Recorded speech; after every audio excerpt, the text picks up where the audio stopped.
tayo po ngayon ay narito sa boundary ng Saudi Arabia at saka ng Qatar. Grabe bro, yung pagpaikot. Anong tawag doon, Mel? Sand dunes, no? Drifting. Oo. Pero para ako nanonood ng ano bro, ng sine habang kumakain ba ng chips. Nag-sand dunes na pala si Romel. Isa, kung gusto na nila makita bro kung ano yung ginawa natin, takpan mo na yung camera. Panoorin na lang nila.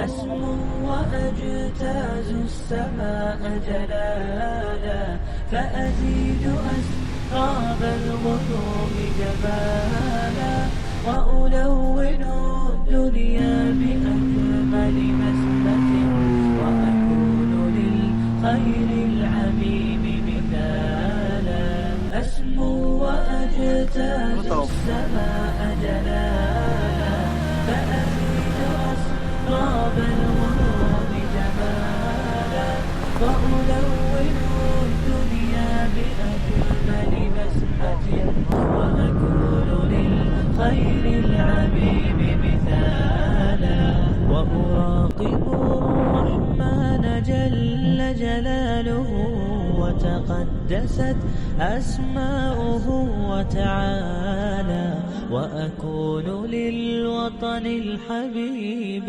مشيدا أنمى إليه وأستفيض جلالا وأراقب الرحمن جل جلاله وتقدست أسماؤه وتعالى وأكون للوطن الحبيب مشيدا أنمى إليه وأستفيض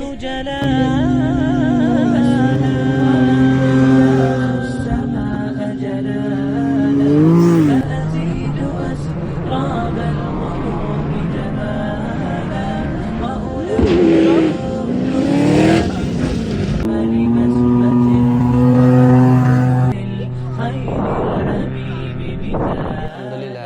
Ginabayan tayo ni Allah kasi nakikita na natin kung gaano ba tayo kaliit sa paningin ni Allah. 'Di ba? So mas magiging mahalaga lang tayo sa paningin ni Allah kapag sumusunod tayo sa mga pinag-uutos niya. Pero kung sa sobrang liit natin sa mga nilikha ni Allah, tapos magmamalaki pa tayo, bro, hindi tayo kawalan. 'Di ba? Binabanggit nga natin sa mga nakakausap natin si Allah, yung nag-iisang Diyos, yung tunay na Panginoon, hindi siya nangangailangan ng kahit katiting mula